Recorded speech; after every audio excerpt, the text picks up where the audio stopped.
Oi.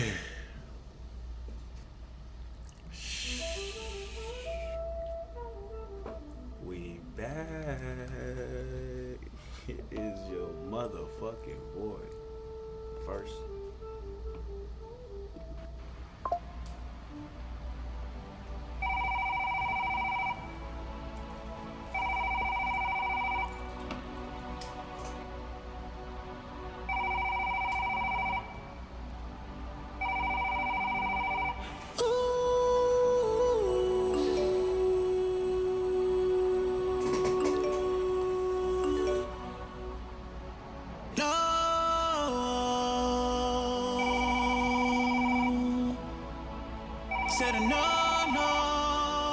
Your call has been forwarded to an automatic voice message system. The track gods are here. Is not available.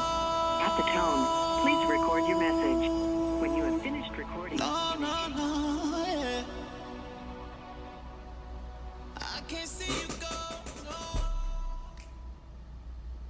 We live. It's been a minute, but we back, boys. We back in the motherfucking building. It look like we got a little bit of like some kind of.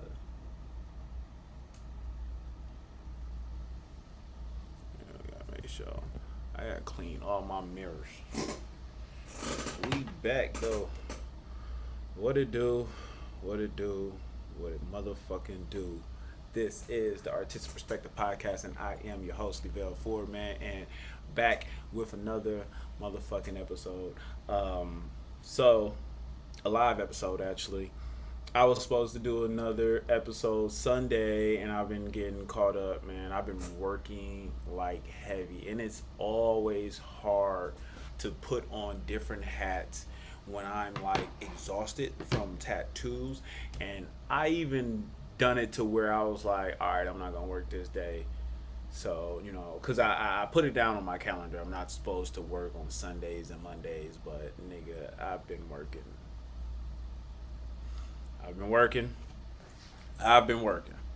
So, listen, the thing is, we getting the schedule together. I gotta just be more and more anal on myself, more strict on myself on just doing it regardless.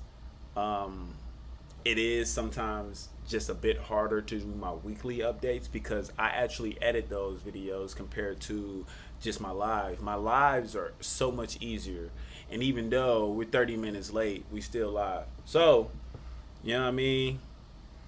Let me tap this one time. Yeah, let everybody know we live in the motherfucking building. Besides any of the bullshit, we got much to talk about. First and foremost, let's get right into it. NBA is over. It went a lot quicker than I expected. If you go back to our videos, a couple of videos we said, my boy said, I believe he said so like that it was gonna be either in 5 or some shit or. Hey man, now listen. That series is very, very stressful. I definitely should have won, but I didn't make any money on that series, so that was kind of like the only thing that upsetted me mostly. Outside of that, I wanted to be a longer I wanted it to be a longer series. Obviously it went in 5. Brunson became the Brunson man and shut down shit. This man did one of the unthinkables. He did one of those Giannis games. You know, my boy Giannis went 50 when he went against the Phoenix and bust them boys. So, but this time he went for 45. Listen, the rest of the team had 45 together. He was the only one that came alive in a closeout game. And man, it showed. He became MVP. We was speaking on Anunoby being MVP soon, but that didn't pan out because he really didn't show up in his last game. But every game gives you different things to play, and you just got to play your role. Cat didn't only have about 2 points. Yeah, I said it. 2 points. So yeah, folks ass fucked up niggas tickets. I'm sure of it. I really didn't put Cat on a lot of my tickets though, but I just got smacked regardless. Like it just it hurt my feelings. But what was so crazy, cause like right after that, I randomly placed a bet on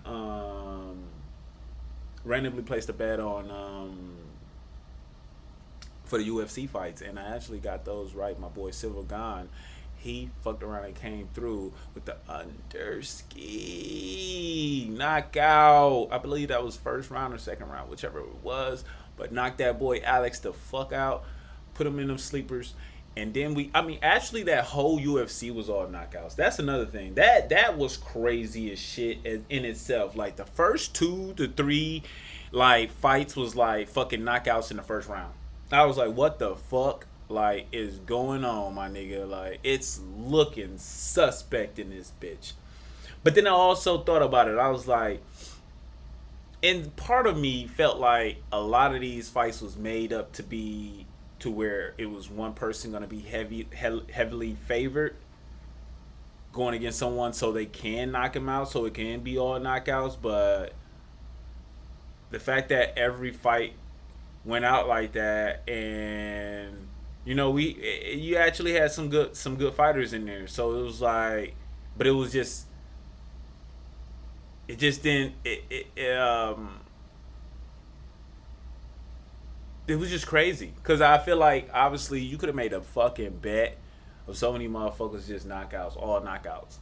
But I put a 2-leg parlay together, and listen, it slapped. So I'm taking it. We hit for a couple dollars. Wasn't nothing crazy. But we back in this bitch like it owes me money.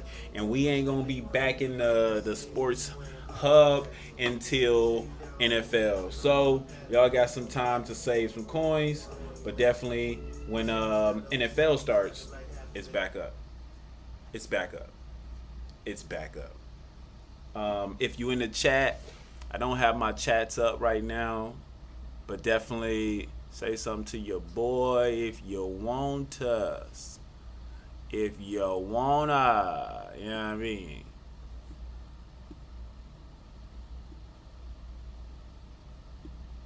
Hold on, let me do this the right way.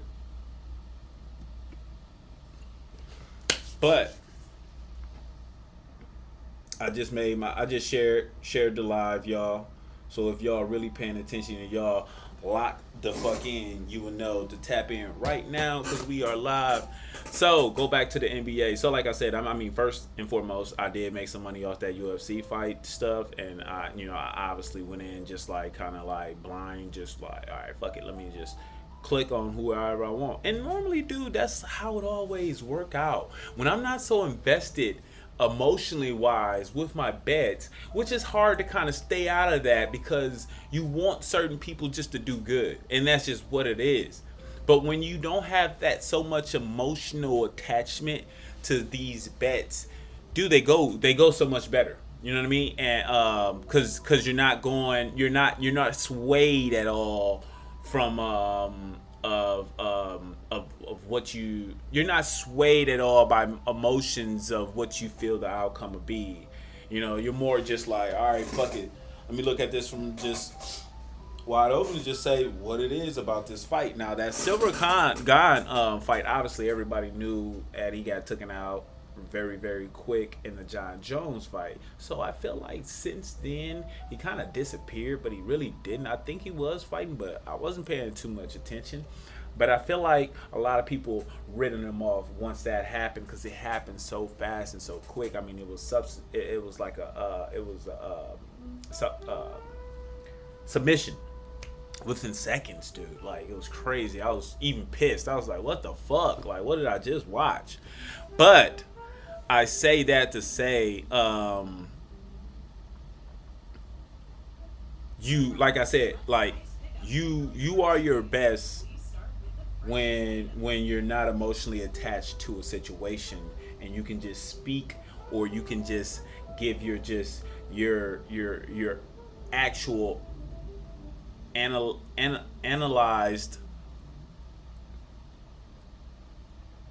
perspective on a situation, if I'm saying that right. So I hit on that, but going back to the NBA, I got smacked. I probably, just in that series alone, cause like, I really don't talk about the money that I spend and all that shit, but I'm gonna be transparent with you guys. I did at least spend about $300 on that series, and that series might have been broken down into like, and I'm happy it did go in 5, because I would have just spent more money. But like, $300 ain't a lot to me over the course of 2 weeks, but that's the most for me with one series. I normally just go in and out when I feel certain matchups are happening, and I jump in on those. When it's very good matchups, like people that I can bet multiple people, I know the base of everything, what's going on, then I can go with that. Other than that, I always just have like, it's just a certain amount of people that I really bet with, and I might just like go in, boom, 20, you know what I'm saying, throw a few people on a ticket or whatever. But that was my that's how I normally bet. And so normally I'll put probably like 50 at the top, but I'll probably do like $25 and make like $5 tickets, or I'll do a couple $1 tickets or whatever. But I never really, I did this series make a few $20 to $25 bets. I even made a $50 bet. All of them got smacked. So like I said, that was the most that I've spent on one series. But we learn and we grow, and NBA is done, so I have no more money to give to them until next year once that starts. Well, this year once that starts. But we have football coming up, so I will be starting to talk more on football, and also getting back with my boy Shador. We have a Shador episode coming very, very much soon, so look forward to that. My boy is about to be either starting or he's going to be behind Deshaun Watson this year. But I believe my boy going to start. So we ain't going to get too deep into it. We going to just keep going. So MVP, Brunson, obviously. What else happened? Wemby. People are starting to make it seem like Wemby's like playing victim, or it's like, you don't get to play victim. He's not playing victim. Now, if motherfuckers treat him as a victim, that's different. But like, you can't just call it like as in the sense of like, oh, bro ass be playing victim, because he don't. He be on his own time. Like, he like, hey, listen, fuck it, I'm there. You know what I'm saying? This how y'all want to play. This is how I'm gonna play y'all. You know what I mean? And the fact that people just love Wemby in a sense, that's the reason why he get away with certain things. But also too, I heard a lot of people was talking about like, oh, why he didn't get the certain tag, because they knew they'd have had to kick him out or all this and all that. And it's like, bro, y'all gotta understand, it's still a business. This has been ass if he wouldn't have been in the game. And it being game 5, that'd have been treacherous for them. So he was able to stay in the game. A lot happened. Knicks closed it out on their home court, on Spurs' home court, and it's always sad when they do it that way, you know. So I don't know if I even spoke on Game 4. Knicks won that game. And that was very, very crazy, because that was a comeback win. I was so pissed off at that game, I don't think I made an episode for it. Like, I was livid, like, about that game. That game wrecked my brain. Like, these niggas was up 30 at some point at the half, and something was telling me, like, it's not enough. And I don't know why. Countless of times I have not just went on there and just like click the money line for Knicks down by whatever the fuck. You know what I mean? And it happened at least 5 times this series, and I did not do that. And so I think that last game was that one to do it really. Game 4 was that one to really do it. And, you know what I'm saying, I wasn't thinking. It was looking real sad for the Knicks, though, because if they would have lost that game, it'd have been 2-2, and they would have been no wins in the Garden, and that would have been very, very upsetting and very, very crazy. But they end up, like I said, finishing it off in game fucking 5. I thought it was going to go game 6. I definitely thought it was going in the favor of Spurs, and I really felt like they were trying to get it to where Spurs could stretch this series out, because I wanted the Knicks to go back home and do it. It would just been so much more epic too, but it was still epic. They did their little parade and everything. I might do a video probably going back into, you know what I'm saying, just the whole thing and just how it unfolded. But now we're on to different shit. Right now, biggest talk has been Giannis. Where is he going? Don't know. It's definitely getting irritated, because I mean, we always get somebody that's like, you know, very, very good for our place, our team, but they want to leave because they want to win, and that's understandable, dude. Like, people want to win, dog. Like, niggas ain't playing to just be playing and shit. Like, I don't play to lose. Hell no. Like, I want to win too. So I understand it, Giannis. You've done what you needed to do. You gave us a ring. I've been able to see it with my own eyes, and man, listen. You did what you wanted. You did what you had to do. You don't owe us anything more. Do your thing, brother. If you go somewhere, you go somewhere. Let's see what his possible landing. I want to say it's going to be Miami or Celtics. Y'all tell me in the comments where y'all think Giannis is going.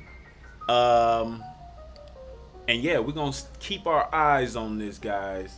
And I'm definitely going to let y'all know exactly when he does finalize whatever he does, or if he decides to stay with Milwaukee. But like I said before, I'm not making an episode about this shit until he makes a fucking decision. I've made over 3 to 4 fucking episodes just talking about the possibilities, and I'm just getting over it. I'm irritated with it. But this year is going to be a big trade year.